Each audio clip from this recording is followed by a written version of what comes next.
Welcome to 3 Lanes number 5. We made it to episode number 5. This week, we turn our focus to the Ferrari F40. This is another childhood hero of mine. I have been fortunate enough to see it at a few events. While I always admire the F40, I really never dug deeper on the whys or hows this legend was born. One thing that I did have was a couple of die-cast models when I was a kid, around 6th grade. Those the ones that you put together, or other cool die-cast that just buy like a bigger version of a Hot Wheels. Man, always cool, always really cool. We start this story with the Ferrari 288 GTO. The 288 GTO is the precursor to the F40. After the Group B series was canceled, all the expertise and technology that Ferrari had compounded with the 288 was repurposed to create something extraordinary. In this case, the F40. But what was the Group B series and why was it canceled, you ask? Well, let me tell you. The Group B ran from 1982 to 1986 and was a rally racing series known for minimal restrictions.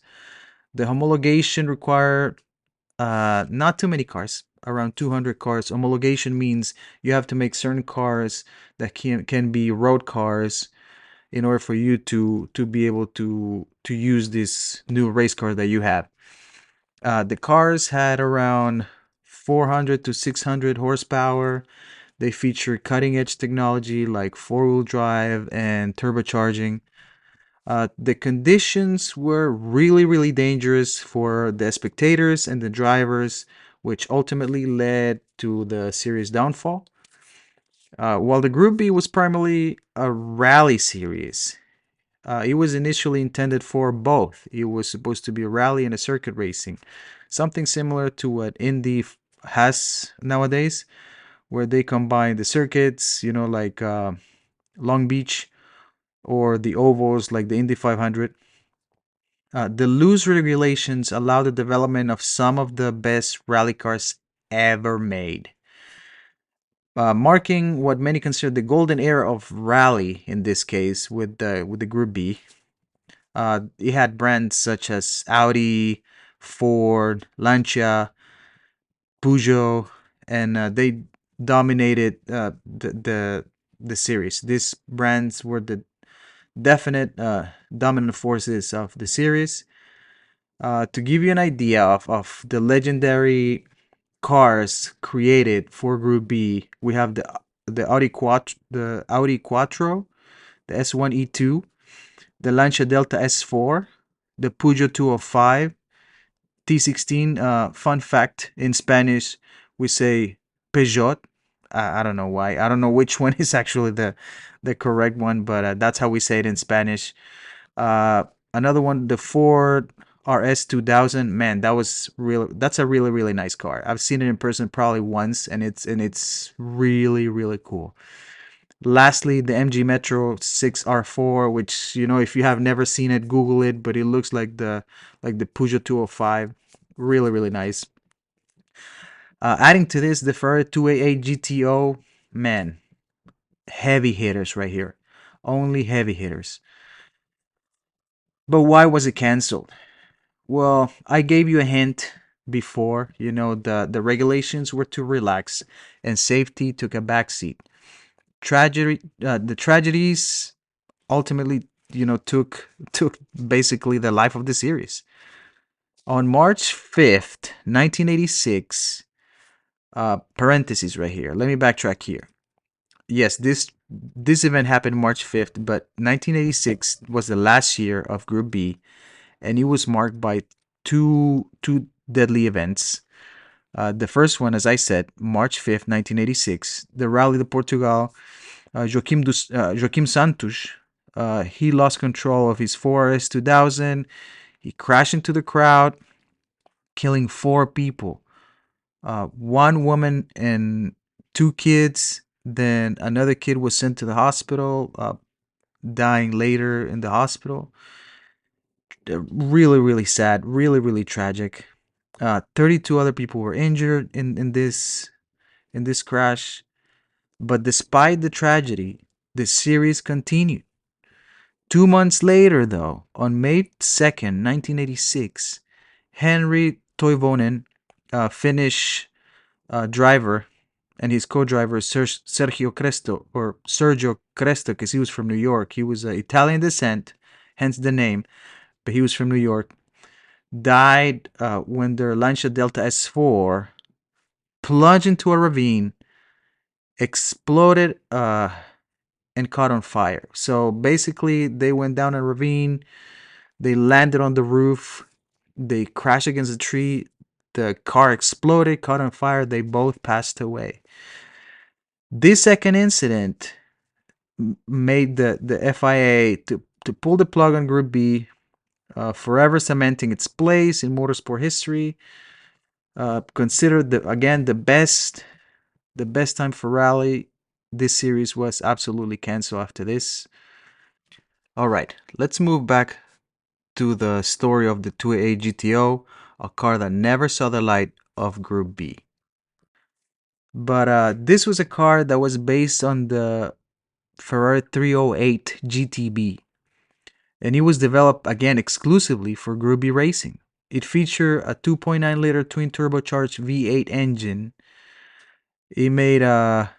Ferrari made 272 road units, surpassing the 200 needed between 1984 and 1987, but it never actually raced in Group B due to the cancellation. So what did Ferrari do? They adapt. Ferrari transformed the 288 GTO into a road car by adding different amenities, you could call it, like leather seats, electric windows, and AC. The 288 became a collector's edition right away, adding to its legend status, right? Ferrari even took things further by creating a 288 GTO Evoluzione, which was more race focused. This development laid the groundwork for what came next, which was the F40. In 1987, the legend was born. 1987 marked Ferrari's 40th anniversary. To celebrate, Enzo Ferrari commissioned the F40, a driver's car focused purely on performance, meaning he didn't care about, all the tech, four-wheel drive, and all that stuff, making the driver more comfortable. It was more for the raw experience of driving. Think of it as the 1987 equivalent of a modern Porsche 911R. I know the 911R came out in like the 60s, maybe. So this was basically trying to capture the same. The goal was to push the limits of road legality. Finished in just 13 months. It took 13 months to develop this car and push it out to the people. Thanks to the lessons learned from the 288 GTO and the Evoluzione, the F40 featured a lightweight chassis with tubular steel space frame bonded with Kevlar panels, extensive use of carbon fiber in the doors, hood, and the trunk lid to reduce the weight. All this stuff, again, taken from the 288 GTO and the 288 GTO Evoluzione. It was powered by a 2.9-liter twin turbocharged V8 producing 478 horsepower. Listen again, from a 2.9-liter twin turbo V8, 2.9-liter V8, crazy, 478 horsepower. Back then in 1987, man, this was insane. It was the first production car to break the 200 miles per hour barrier. It accelerated from 0 to 60 in just 3.8 seconds. This was groundbreaking in 1987. This was crazy. With its advanced aerodynamics, including the iconic rear wing that we have, that's you cannot miss that rear wing. That's classic F40 right there. It was basically Ferrari's best car to date to 1987. It was their best car, and I still would argue one of the best cars that they've ever made. Uh, in order to give a little more context, I would like to see what was up against the F40. Uh, and well, the F40, yes, it deserves its own spotlight. Its rivalry with the Porsche 959 is one of the, to me, one of the biggest untold stories, right?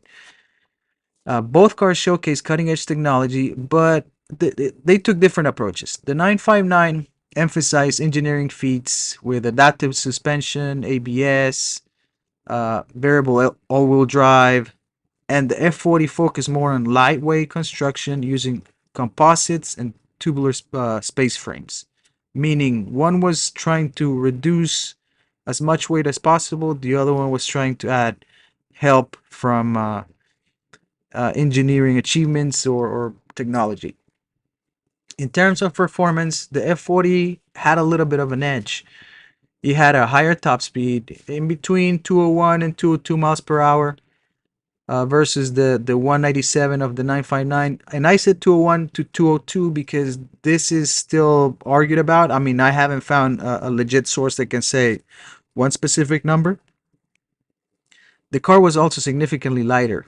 It was 1100 to 1200 kilograms versus the 1500 kilograms of the 959.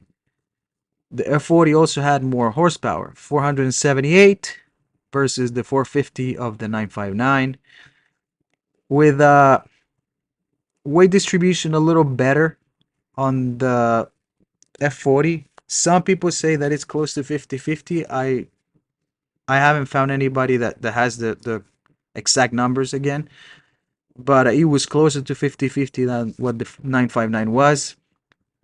And add to that the 959 had a little more tech added to it, so it was a little heavier because of that. But still, right, both developed a huge spotlight back in the beginning of the supercar era. Uh, what were some of the challenges in development on the F40? It didn't have an easy path, right? It was not without hurdles that they developed the F40. And remember when I told you the 13 months in which was completed? Well, those 13 months was actually the timeline that Enzo Ferrari gave the team to finish it. So it was not because they were quick and finished in 13 months. Yes, they were quick, but they did have a, if I mean if they didn't finish, they would get kicked out, right? So they had a very clear objective imposed by Enzo Ferrari. Handling was an early issue that they encounter. Prototypes for the F40 require extensive testing to refine driving characteristics. The powerful twin turbocharged engine also had challenges managing power delivery for the road, meaning uh, tuning for the turbo lag was an issue. That's what I mean with the twin turbo had some challenges. And regarding the handling, when you have a car that is so light, it's gotta have his challenge to keep it on the ground. But because of the materials used and the car being so light, it required rethinking in manufacturing processes too. It was not just because you can make a panel with a different material, it goes in the same way. No, it's assembling has to be different, manufacturing is different of all these parts, and to get to be able to repeat the same product over and over with new materials, it takes longer than what you're used to. The stability at really high speeds it demanded extensive wind tunnel testing. So because you have all these light materials, you really need to tune your car to keep it on the ground, to keep it low on the ground, and uh, give it a good composure when you're driving it around a track or a really high speeds. Finally, the drivability had some challenges. The car did not have power steering, no power brakes, no electronic assists. The F40 demanded a really skillful driver when it comes to driving it fast. This car really had its challenges coming out, but at the end of the day, it's a legend. I'm so glad that this car came out. Not because I want to own one, but because I can see it and because I know it exists. It's great.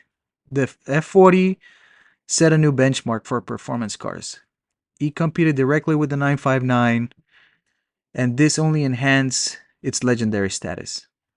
Its raw motorsport focused design made it a marvel of engineering, and again, it is an icon for all the car enthusiasts out there. Uh, and despite the grim origins that he had, and born from the tragic end of the Group B series, the F40 stands as a celebration of Ferrari's 40 years of innovation and really excellence. And to me, it continues to captivate hearts and minds of young and old, and I include myself there. What is your hero? The F40 is definitely one of my heroes. You've known a couple already with the previous episode on the GTI. But what about the listener? What about you? Which car from your childhood left the biggest impression? Uh, you can share your favorites with me if you want. You can message me or you can put them on the comments on either one of the platforms. I appreciate your time. Thanks for stopping by. Thanks for listening. This has been 3 Lanes episode 5. Thank you so much. See you next time.